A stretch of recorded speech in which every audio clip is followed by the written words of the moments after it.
All right, so we'll go ahead and get started. So good morning again, and welcome to today's Capstone, telling your organization's story for impact. As you may know, this workshop is offered by the Massachusetts Community Foundation Partnership, and the partnership is made up of 14 Massachusetts-based community foundations who have come together since the start of the coronavirus pandemic to pool resources to strengthen the nonprofit community. My name is Madeline Morgan, and I am the Programs and Services Manager at the Massachusetts Nonprofit Network. I'm joined today by our presenters, Sandy McKinley, who I'll introduce in a moment, and Phyllis Corkum of Philanthropy Massachusetts. Both Philanthropy Massachusetts and the Massachusetts Nonprofit Network are pleased to work with the foundations to bring these resources to the Massachusetts nonprofit community. And we're thrilled to be joined by Sandy McKinley of Sector Win this morning.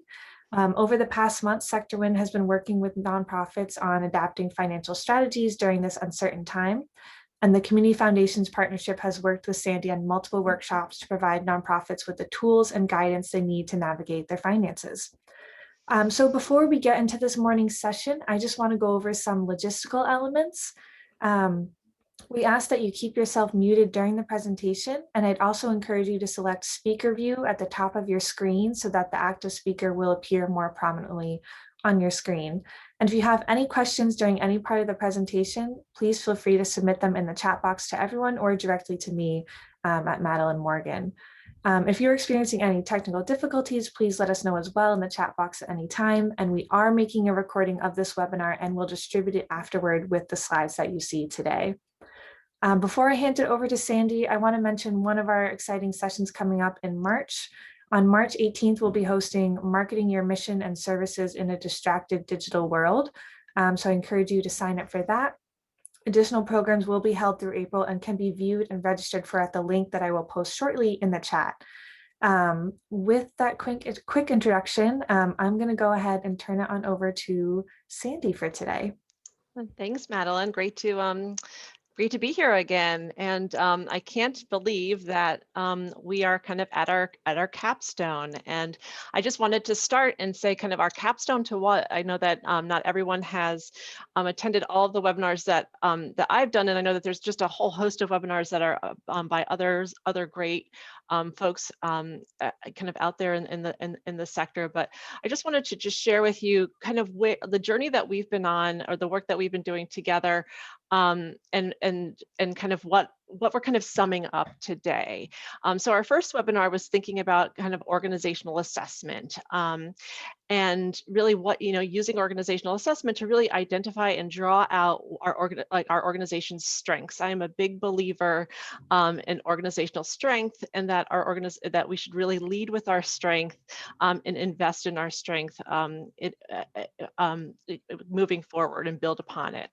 Our second webinar was really talking about how do we engage our communities in to help us really articulate our value, what our communities believe is our value, and also to help us set our priorities. Because in a time of just limited resources and time, how do we engage like those whom we serve and where we live to help us set our orientation.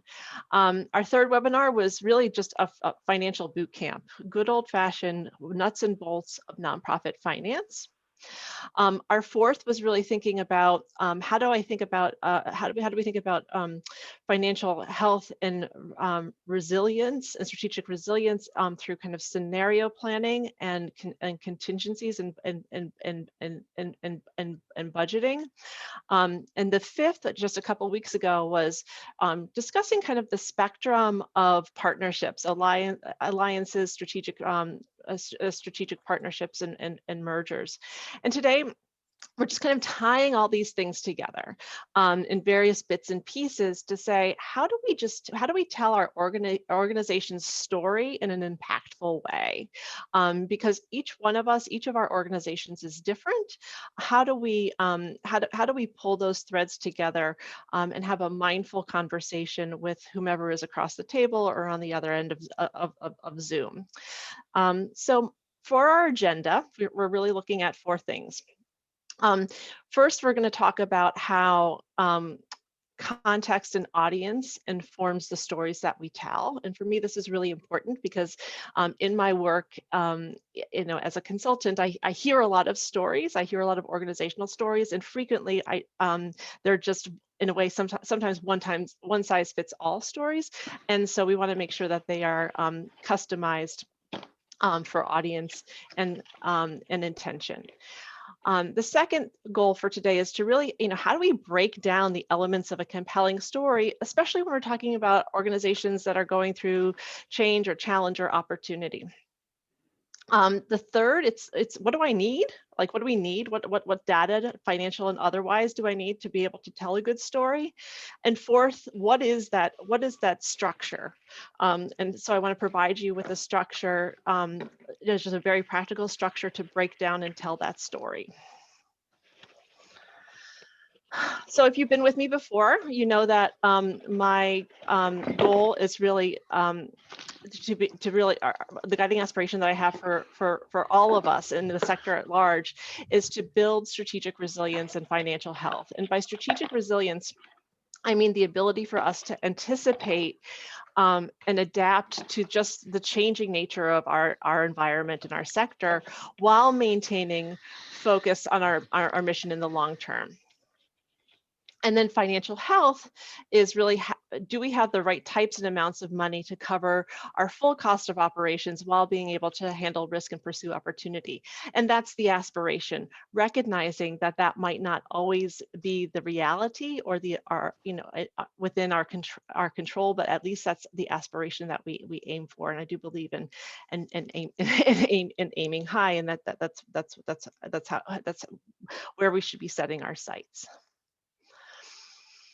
So how do we start to think about storytelling? And this is really what we're doing. We are telling a story to support strategic resilience and financial health. So storytelling, just simply put, is the means by which we share our organization's experience, its plans, and its needs.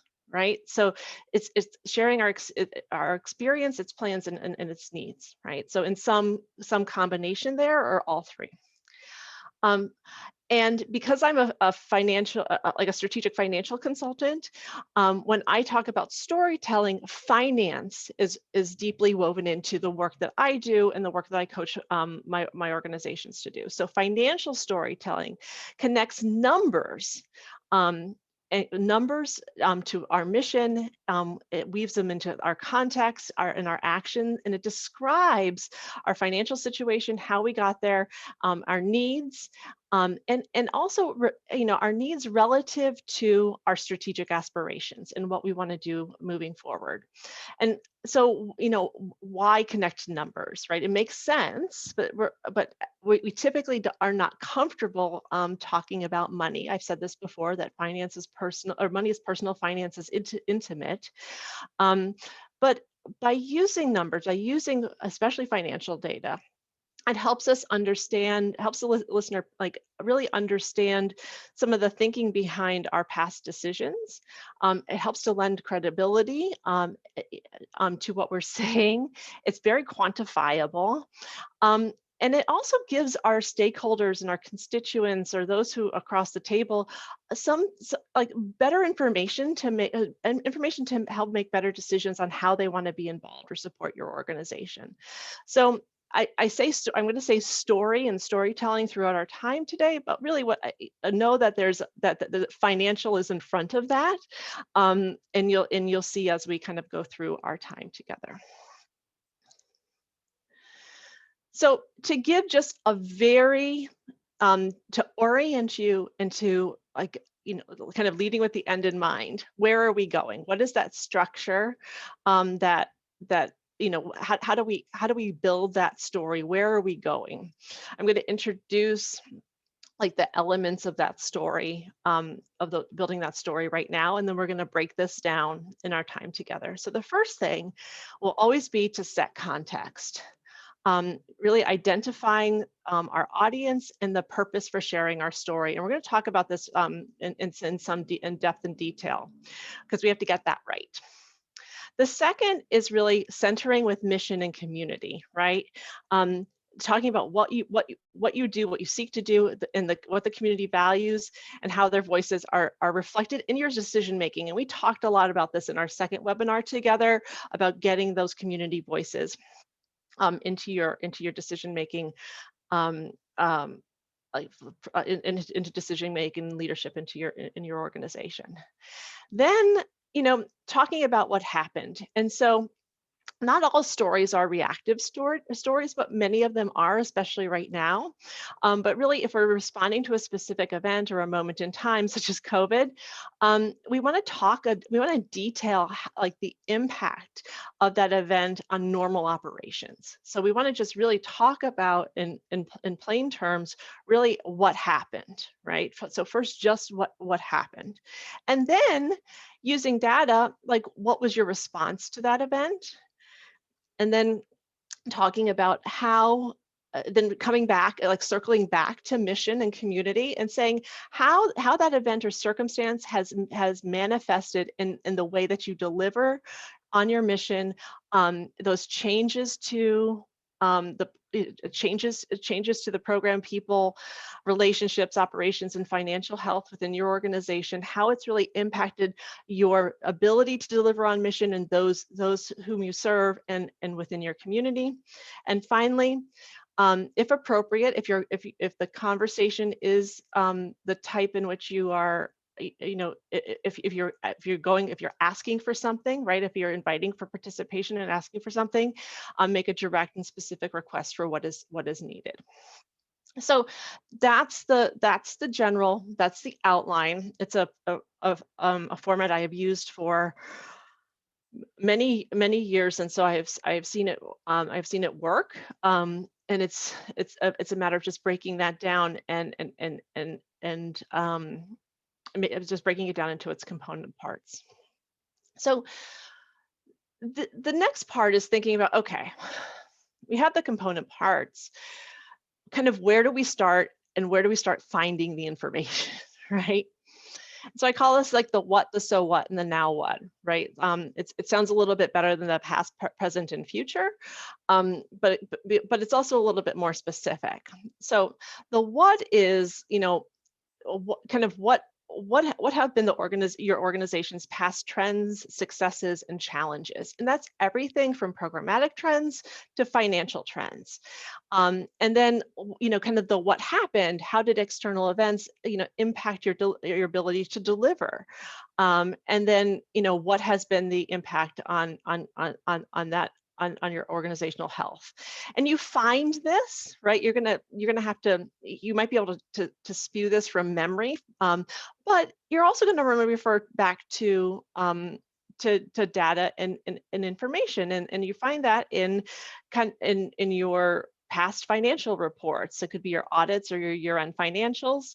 It could be historic budgets, or many of my clients right now are looking at those reforecast of record from last year, to show the to articulate the difference between what they had planned in 2020 to actually really what happened in those decisions that they've made. You can look at program reports or impact reports, or even past grant reports, but talking about the what, kind of what happened. The so what is, okay, these are your responses to the past. So it's the present. How did we get to where we currently are? How did we respond? What are you doing right now? And it's like, what are you doing right now? It's the here and now. We're not yet forward looking. We're saying, what are we doing right now? What is your current availability, and how are you delivering on your mission? What has changed from the past? And how has that been informed? How are the events of the past manifesting itself in current operations? And so we find that information, one, just in your lived experience of today, but then also in your board approved budgets. You might have scenario budgets, contingencies. Your cash flow projection is about as real as it gets. And it could be your current fund balance or your balance sheet, right? Those are your day-to-days. And then there's the now what, and that's your strategy and vision for the future, what you are planning ahead. So the impact of the past events and present on your near and long-term organizational and financial health. So, what are you anticipating the future to look like based on everything that has happened, right? And so, and what resources do you need moving forward? And so these are your planning documents. Um, Budget projections and scenarios, and then also, your community informed feedback. What are the aspirations? And especially at this moment in time, as many of us are really pivoting and thinking about what I'm just calling reentry, how have things changed, and what are, how are we reflecting on how our organization has changed? And we all know that it's not going back to a normal, but what is it that is changing, and how are we working to how are we thinking about projecting for that into the future? So the what, the so what, and the now what. So moving next to, kind of context, right? The first thing we have to think about, like, who are we telling a story to and why, right? So it makes sense, like, who is our audience? Um, and the two big buckets are kind of, the internal and the external audience. So our internal audiences can be our board, our staff, our volunteers. Our key volunteers. Those are three key different audience members. And our internal audiences, why do we do this, right? We want to, I think we, if we, I would want, and I think that, some of the strongest leaders are ones that want to foster that culture of collaboration and partnership, and help to build that confidence in our leadership. More importantly, too, we want to build we want to build allies and help everyone focus on the same priorities.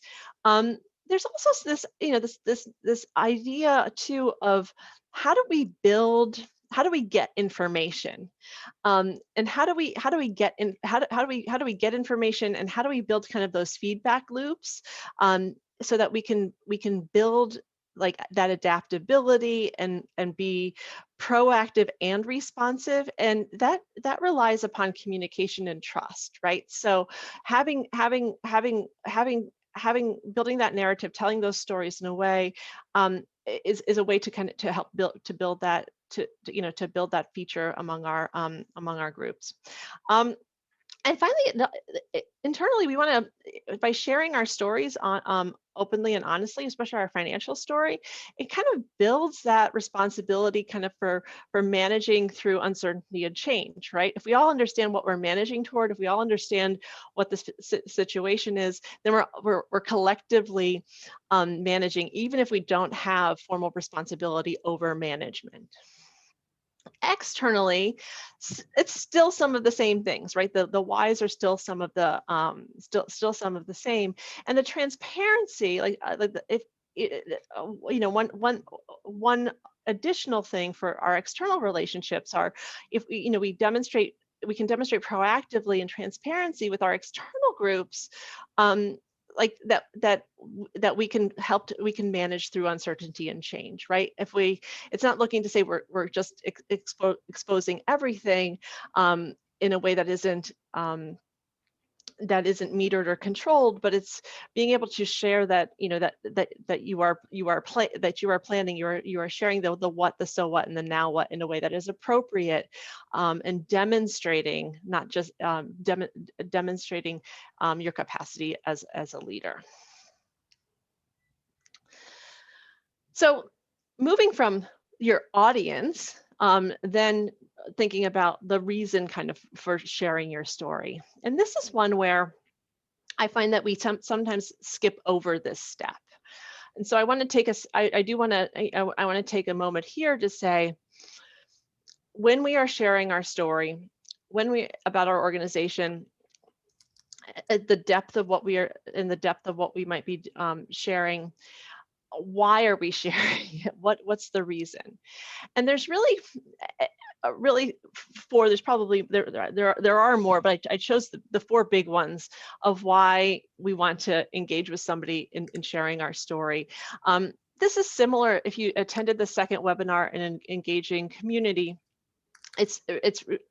there's some parallels here in how we engage with our community. But the first reason we might want to share something is really just to let people know about something, right? But breaking this down further, I mean, what is informing? It's really the timely sharing of truthful information, right? So we just want to put information out there.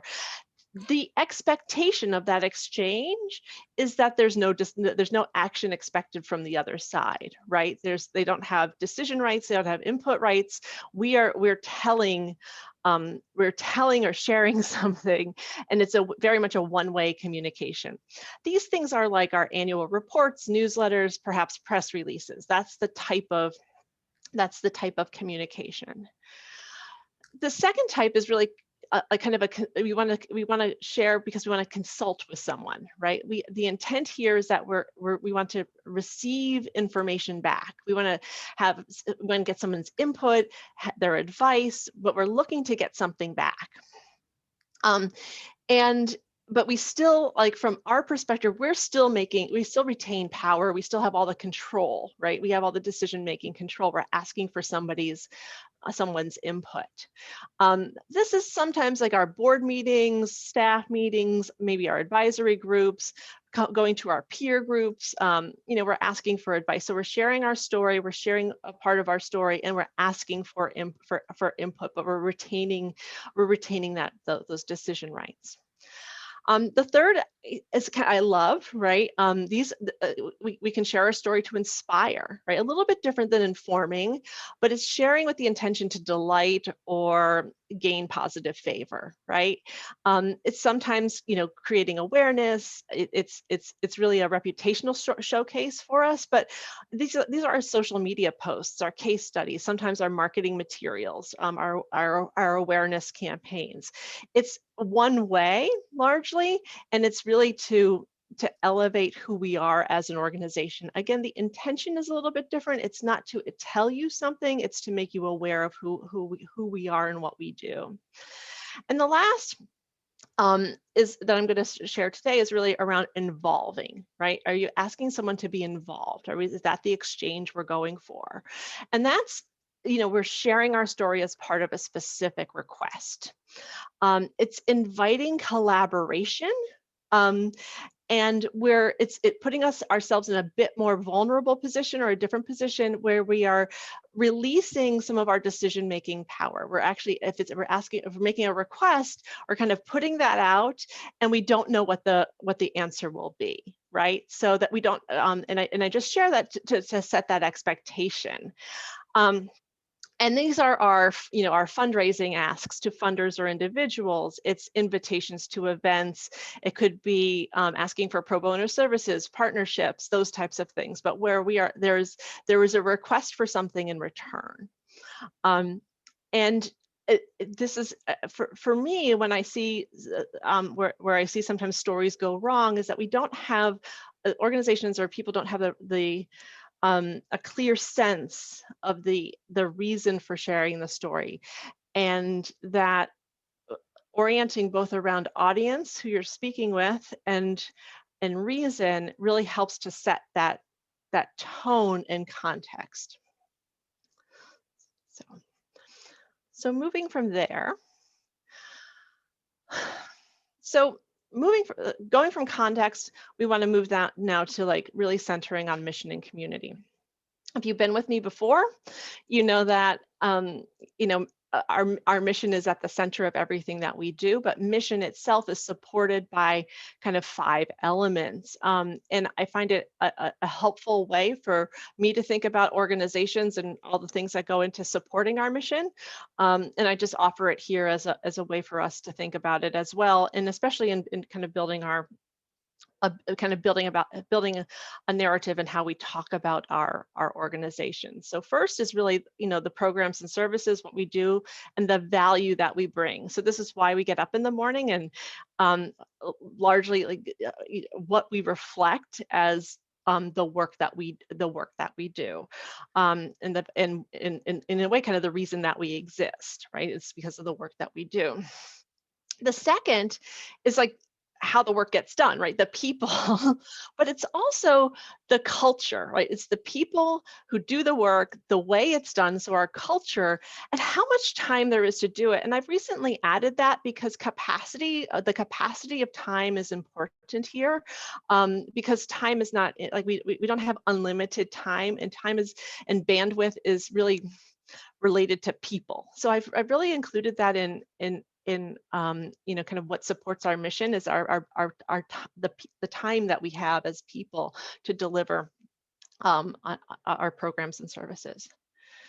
Um, the third is really our community and relationships. So these are like, while people, culture, and time is internal to the organization, community and relationships are external to the organization. So those external groups and organizations and people who support and advance our work. So those from the outside, it could be community groups, it could be partner organizations, it could be funders, right? It could be those people who support us from the outside.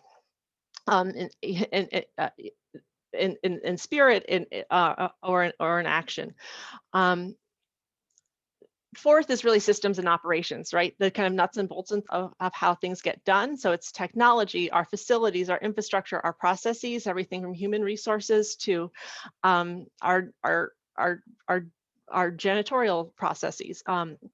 So those are our system. Without systems and processes, we things would not, our mission may not be as easily supported. And finally, the fifth thing is really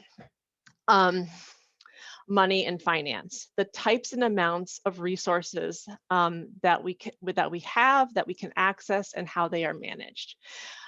So these are the really 5 things that are holding up our mission. And when I say like centering mission, it really is talking about how do we not just describe what we do, our programs and services, but how that plays out on our people, our relationships in our community, in the systems and processes that we have, and the systems processes we have to support it. It's all of those things together.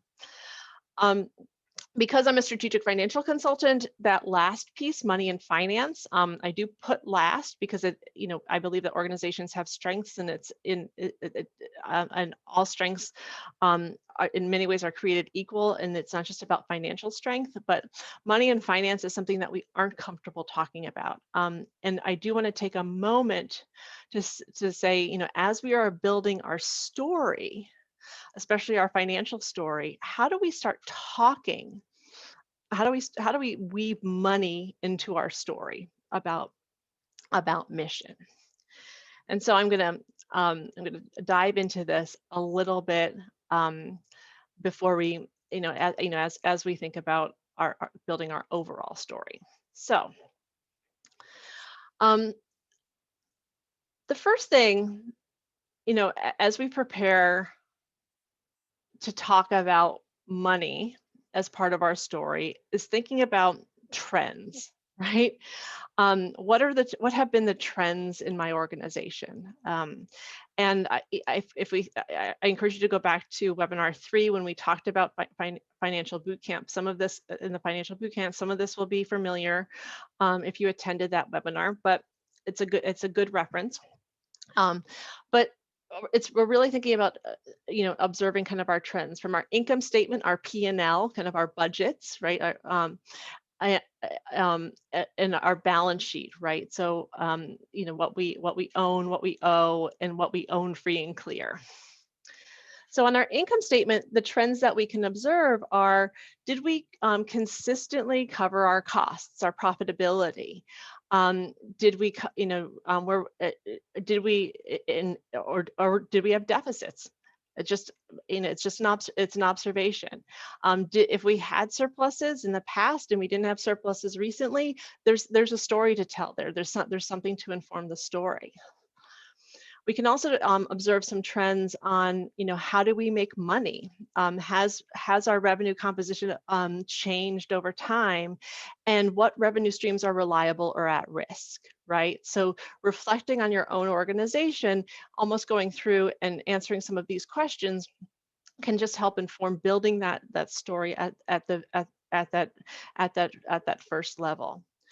The third, as you can imagine, is how do you spend expenses, like how do we spend money? Are our expenses predictable? How have expenses changed over a particular period of time? And how have you had to make decisions around which expenses to either expand or contract, right? So this is really our income statement, things about revenue and expense dynamics and our overall results. On the balance sheet, what we own, what we owe, and what we own free and clear, what we own are our assets, right? And so, what do we have? What do we own? So we might own a building, we might own some investments, we might have some cash. And what are the nature and sizes of those assets relative to those things that we owe, our liabilities? So do we have debt on our facility? Do we have a line of credit that we owe? And are we able to cover those? And then the other part of the balance sheet is really thinking about, do we have enough cash available to cover our current obligations? Is the cash that we have free and clear? Is it unrestricted without restrictions? Or is there a donor restriction on that cash? And that we have to manage? Do we have reserves or do we have reserves that might be available to navigate risk or pursue opportunity? Have they changed over time? And what are some of the dynamics there? Ultimately, our financial story really wants us to think about being able to talk about our current business model, if the costs of our operations are being covered, and the types, and being able to really get to the types and amounts of money we need.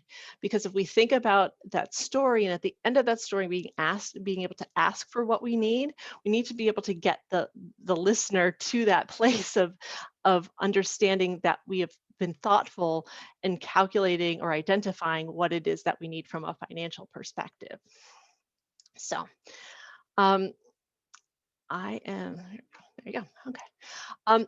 Again, I'm going to take a little bit of a pause because I know that there might be a question when I use the word business model. What does that mean? So a business model is nothing more than how an organization makes and spends its money in service of mission.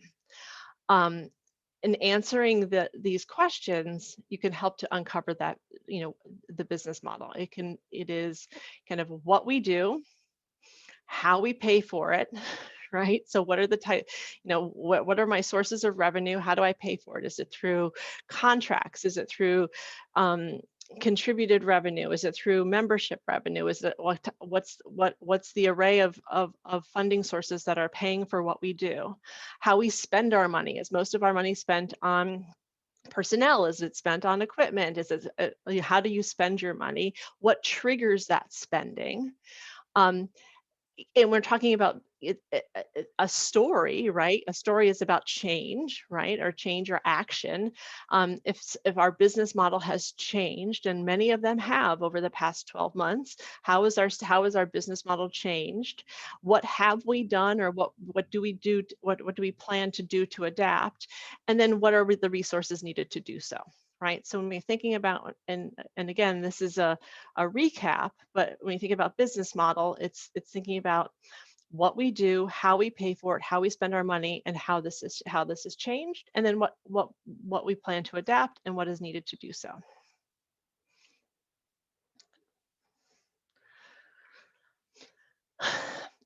We know also, and I know quite well that not, even though I'm a strengths-based consultant, not everything in an organization is something that people want to talk about, right? Because we want to talk about the things that are great, and we sometimes want to avoid the things that aren't so great. And I'm here to say that we have to be able to tell our stories truthfully and unapologetically, and address issues even if they are uncomfortable or negative, right? To be able to say, this doesn't look so great, and and here's the situation, and here's how we're handling it. So what might be some of those things? On our income statement or our statement of activities, right? On things that reflect kind of the day-to-day, week-to-week, year-to-year operations of our organization.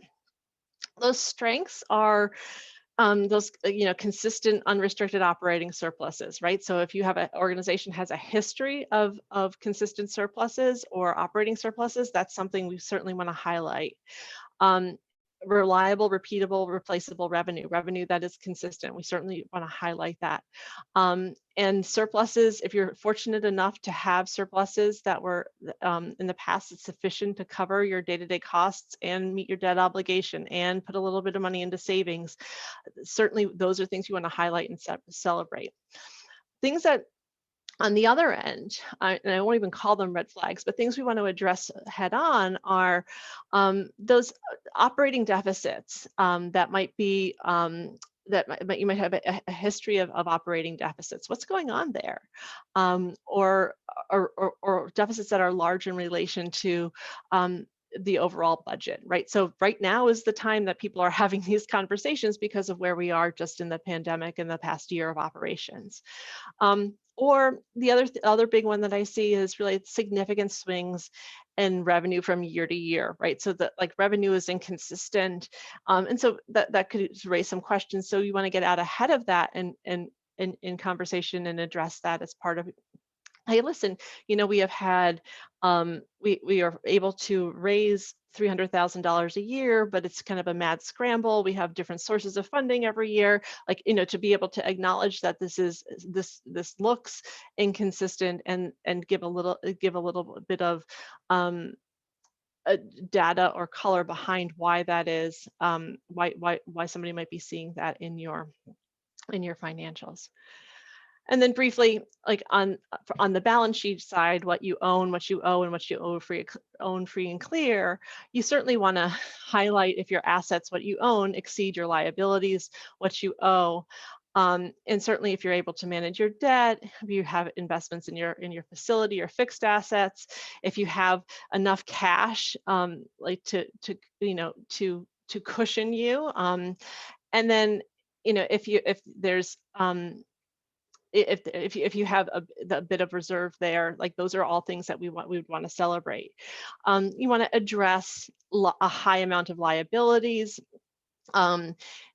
declining liquidity, if you've had to sell investments or property to just generate cash, and then if you have a line of credit that is fully drawn and constantly maxed out. Again, not to say that these are bad or red flags, but as part of our storytelling, we actually just have to take ownership and give that, give that, address that part of our story head on. If you've been to my webinars previously, you've seen this kind of financial health profile sheet that just talks about kind of where am I as an organization, and like how can I talk about am I a financially healthy organization? Like, what does that really mean? So again, this is not I want to say carved in stone. Try to make this a little bit as flexible as possible, but to say, like, what does it mean for an organization to be precarious or making it work? What does that business model look like? What does liquidity look like? What are some of the big things that we have to watch out for, and what are the typical needs of an organization with this type of profile? And the reality is that an organization might have a making it work business model, and it might be, extremely constrained on the liquidity side of things. So there's not, organizations are not, as an organization, you're not pegged into like one line here. But again, just giving some thought or some ways to orient yourself of where you are as an organization and how you might be reflective on what you need and what you might need to watch out for. So hopefully that gave us a little bit of insight or primer back into what we need, as a reminder on talking about money. And I'm going to bring us back to telling our story. So we've talked about context. We've talked about, we've reviewed kind of, mission and community, what surrounds and supports mission. Um, and we talked about trends in finances, right? And now, we can talk about, and then we're going to talk about like the what, the so what, and the now what, and how do we kind of pull this all together? I found the best way to do this is to just use an example. And so you all might know my favorite town in Massachusetts is called Borough. And um, so I'm using, this is a mashup of a couple of my clients, so that the names have been changed to protect the innocent, but a couple of elements of some elements of actual clients are into my Borough Center. Um, Borough this is a high quality organization. It's community based. It provides multi-generational services in the North Side neighborhood in a very compassionate way. They have, professional executive director, community members on the board. It is an active place, and filled to the brim every single day, and doing. I just listed a few things here: day program for seniors, new parent support programs, group support programs. They have GED and workforce center, and they also have, a bunch of out of school time programs. So the Borough Center is looking to tell their story. And the executive director is really thinking about, like, how do I pull all of this together? How do I pull my mission story together? How do I dissect and order everything that has happened over the past year? And then how do I go to my board, and one, ask for, the executive director knows that she's going to need a line of credit.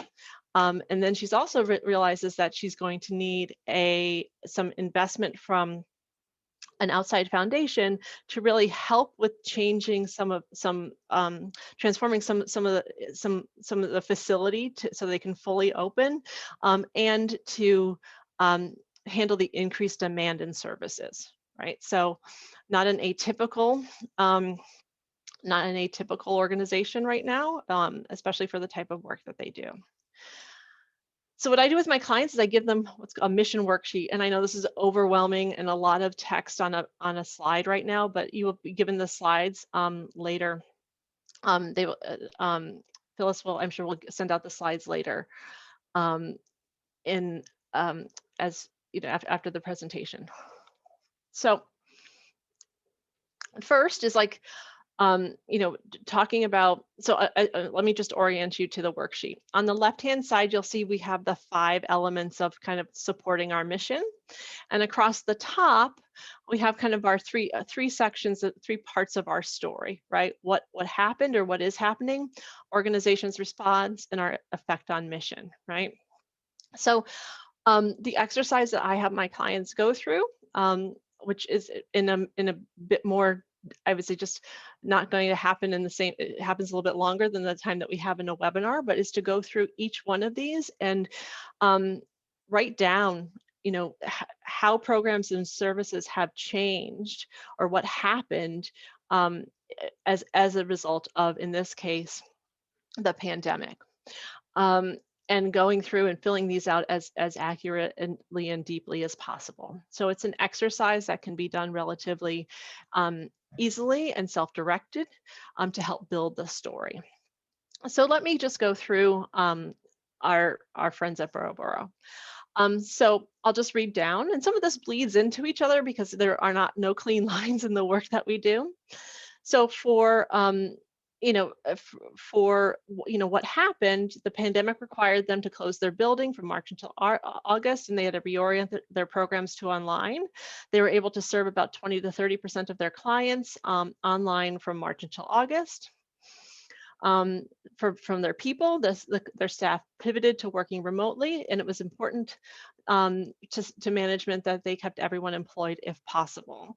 Um, Fortunately, they had a partner organization and that had a telehealth practice, and the partner organization knew, and this is actually a true story, but not the names have been changed, to, knew that Borough had excess staff capacity and asked if they could help with asked Borough if they could borrow staff or subcontract to them to have staff help with scheduling appointments and helping people with technical problems. And so that was actually good because it helped Borough keep their um, staff employed. Um, on systems and operations, they of course closed their facility and they needed to upgrade. They lacked a lot of technological infrastructure, but Comcast had, through an agreement with the town, had upgraded internet for certain essential organizations, and so that they were able to do that. And from a finance perspective, they were fortunate to have a stable business model ahead of the pandemic. They had a moderate reserve, but they were uncertain about their contracts. They are contract funded. The state paid 70% of contract revenue through the end of 2020, and their donations increased by 15%, but they ended 2020 with a deficit, but the PPP should make them whole, right? So that's kind of what happened. Their response, right? Where they are kind of now. Since they reopened in August, they've been operating 6 out of their 10 programs, but those programs are at like 50% due to capacity within the organization.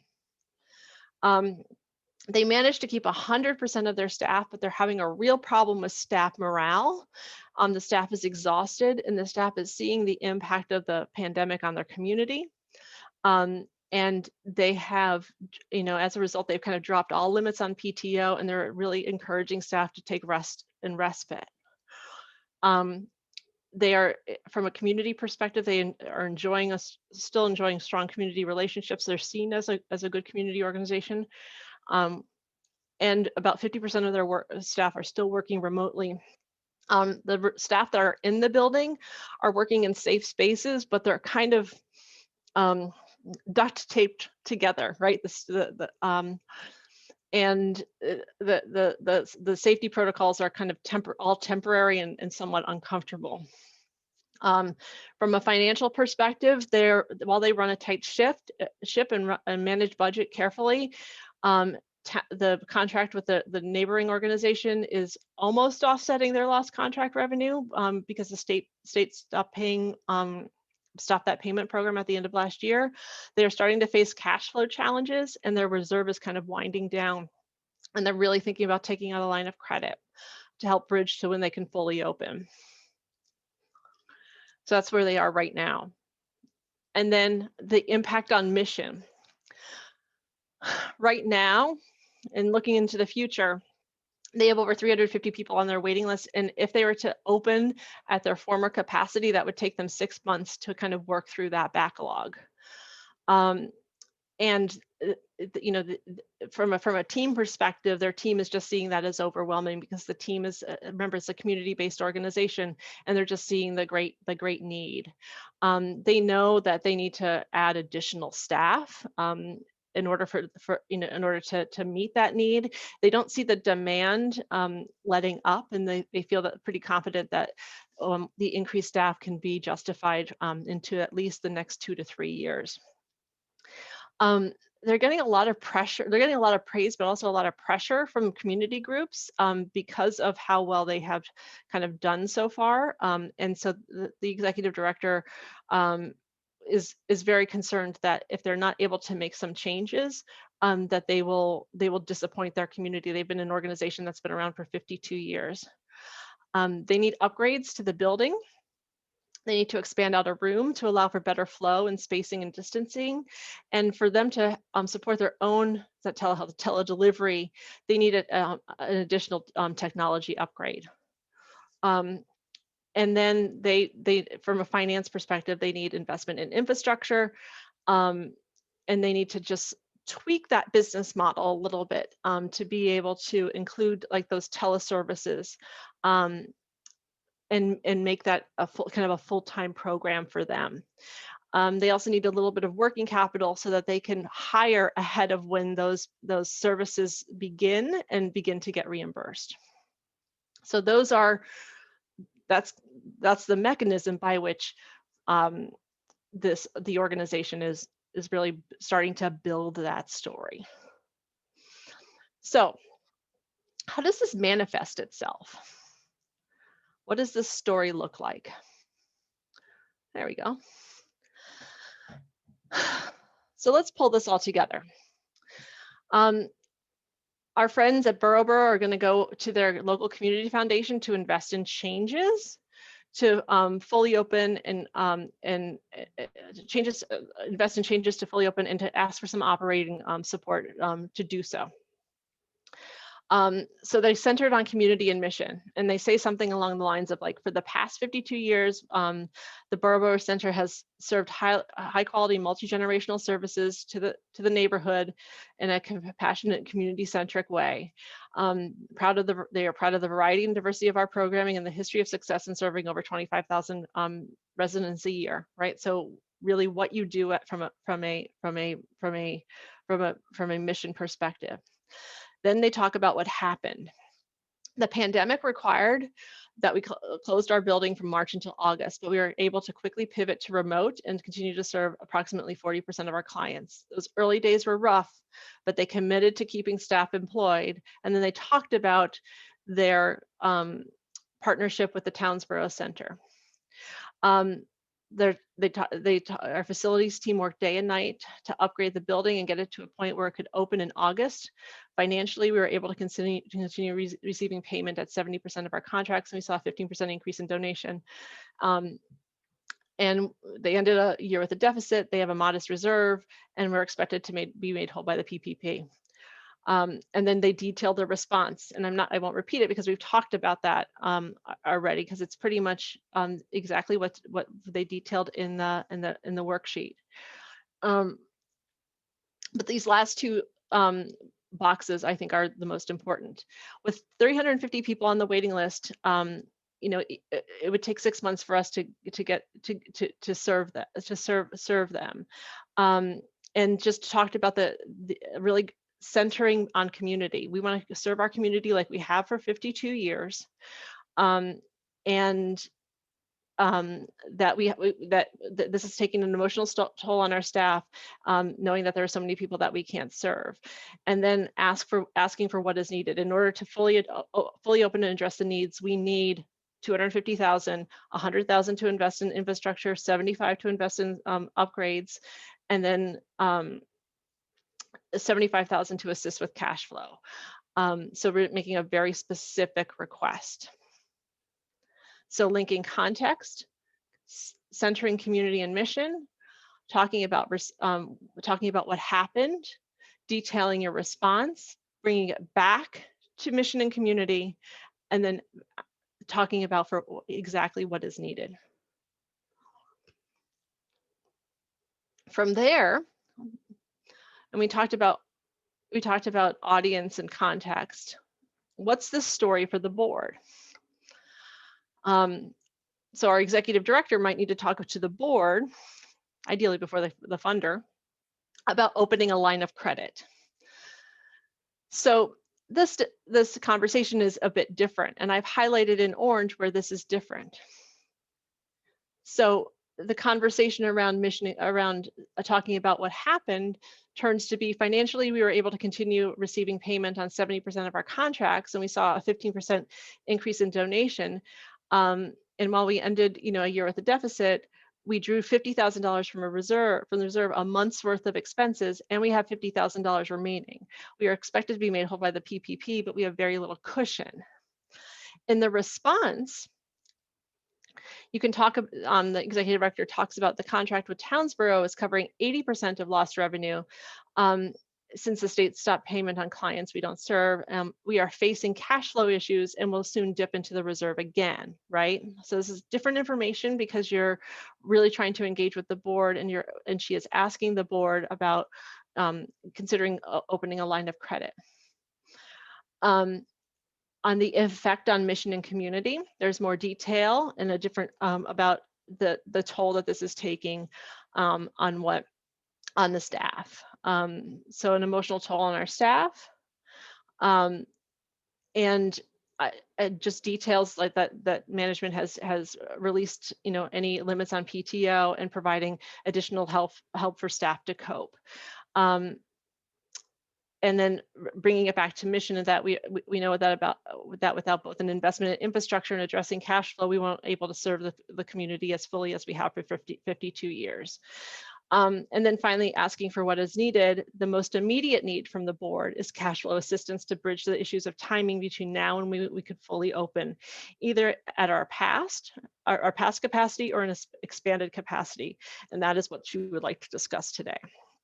So the difference between these two, and I hope that's made clear, is that it's a similar story, but the orientation is different, but the intention is different. One is to engage and involve, and consult, and the other is specifically to involve. Now, if you were going to ask a board member for additional funds or ask the board for money, it might be a little bit different. But I hope that there is a noticeable a shift between those two narratives. Finally, the takeaway, and I'm looking forward to the questions because I see some coming in. Know that context and audience matter. That's the biggest thing. Timeliness and proactivity matter. That's going to matter to whomever you're speaking to. So communicate early and often. Remember that you don't have to do it all in one shot. Think about the sequence of your story, and then it might take more than one conversation. And finally, practice with your significant other, practice with a peer, practice with a trusted advisor. Practice telling your organization's story, see what works and see what resonates and see what doesn't. So with that, I am happy to take questions.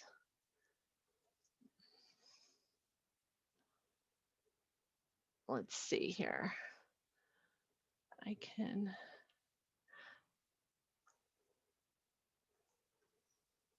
Let's see here. I'll just look at you so I can take questions.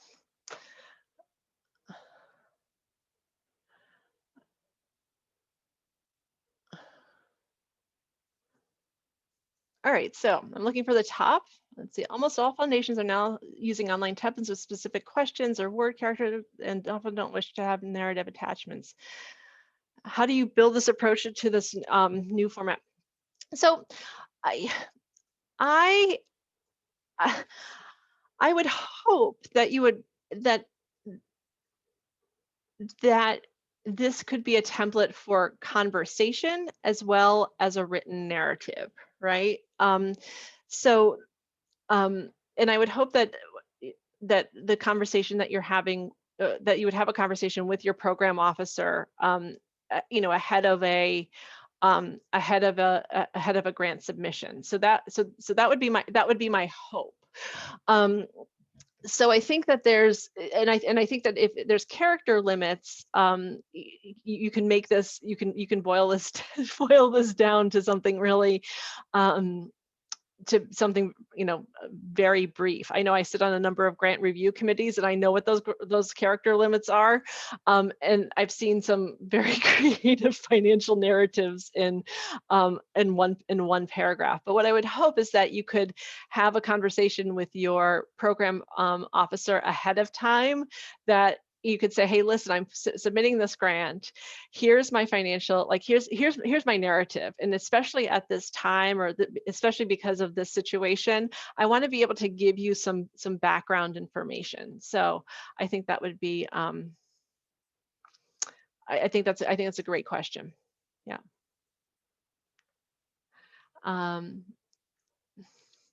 How do you find the balance between expressing a high level of financial need while assuring them long-term sustainability? So great. I think that's a fantastic question. I think you just show, you show them, right? Say, right now we have a financial need due to this, and here is what our plan is for addressing that need in the long term, right? And this is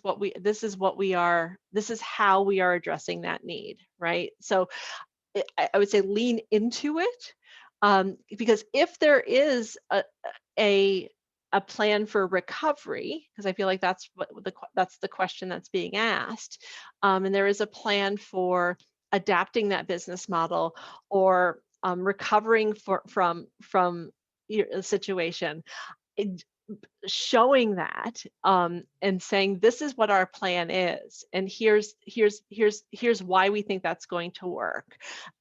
We and here are the numbers and data behind it, but here's also the reason we think it's going to work, because our community values and supports this, right? So it's not just about great numbers on a spreadsheet, because anyone can make numbers look great on a spreadsheet, but it's the kind of that background information that I look for when I'm looking at a grant, to say, well, why do we think this is going to work? Is there support in the community for it? How do we know that this organization um, is well received and great at what it's doing relative to other organizations in its community? So paint that picture for me and show me the data.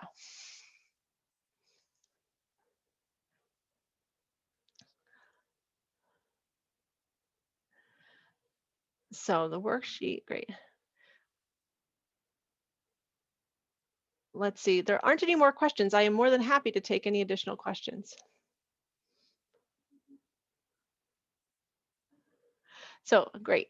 Financial year-end surpluses show a good financial position, but can it be in contrast to the financial urgency many donors are seeking when they support? Oh, so I think the question that you're asking is that um, surpluses show that you're in a good position, but some donors want to know that you need um, you need the money. And I think that's Bethany. Is that the spirit of your question, Bethany? So Yes, it is. Thank you.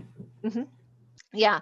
So I think there's a couple of things there, right? So, I think that to say that we are that that surpluses are, well, we want to say, isn't there a trend of surpluses, right? Surpluses are, and then you talk about what those surpluses are to um, going to fund, right?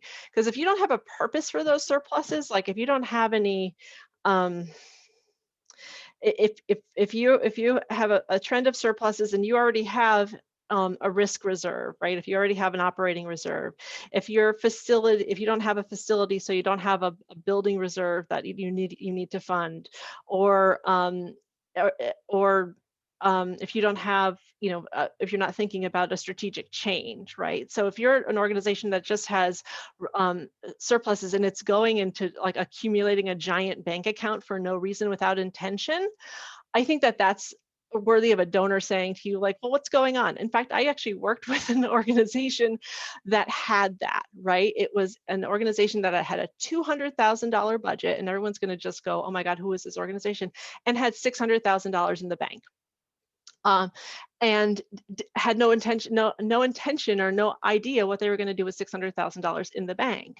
And so the question was like, well, why would anybody want to give money to this organization? It was sitting on over $500,000, right? A legitimate question. But I think for organizations that have surpluses, being able to talk about like, what is that surplus for? And why do I continue to need your support? If a surplus is to replace your operating reserve that you depleted during the pandemic, you're still going to need that annual operating gift from that donor, because you're starting from zero at the beginning of next year, right? So one is a kind of short-term play, right? And one is a longer-term play. We are using that reserve or that surplus to pay down our debt. We are using, and we are using your donation to help pay for this year's programs and services, right? So it's all about intention for the dollar. As long as we can talk about what the intention for the dollars are, we can make the case for support.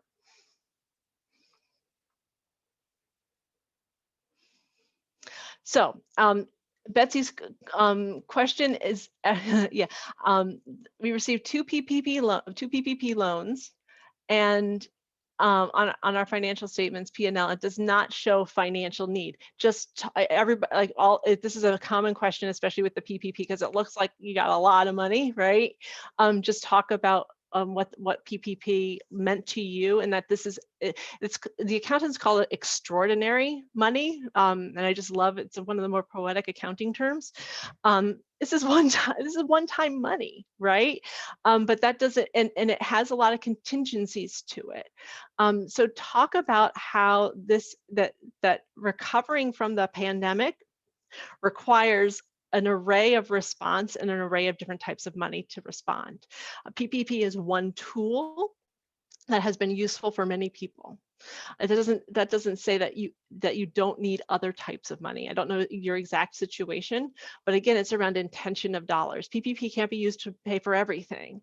So you're going to need to supplement that with other types of money coming in the door.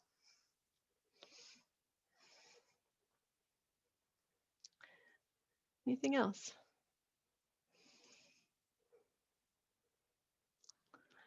Good.